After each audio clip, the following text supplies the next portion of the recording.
अभी सुन रहे हैं विराट म्यूजिक की शानदार प्रस्तुति।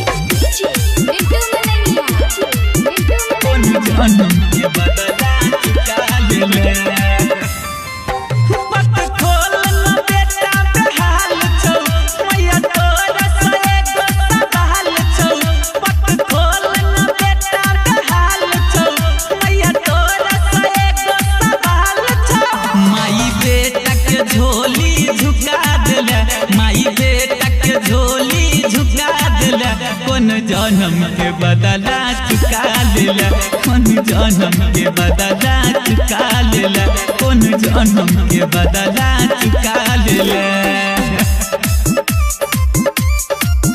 कौन जन्म के बदला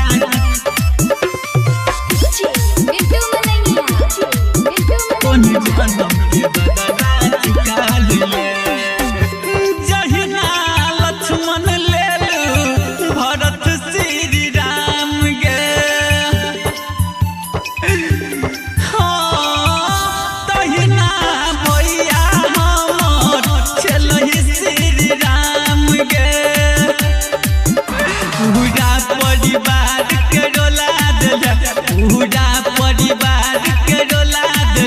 कौन जन्म के बदला चुका दिला कौन जन्म के बदला चुका दिला कौन जन्म के बदला चुका दिला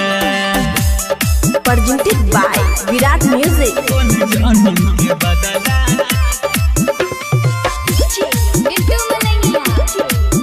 कौन जन्म के बदला चुका दिला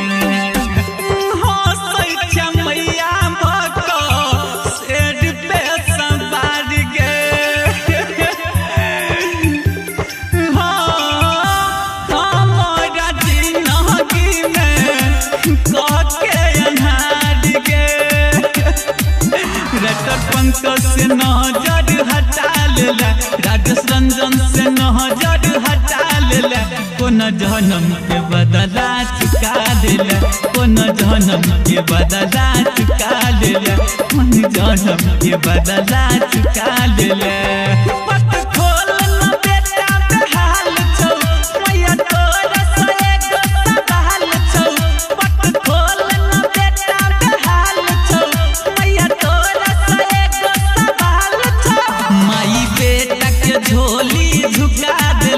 माई बेटा के झोली झुका दिला कौन जन्म के बदला चुका दिला कौन जन्म के बदला चुका दिला कौन जन्म के बदला चुका दिला।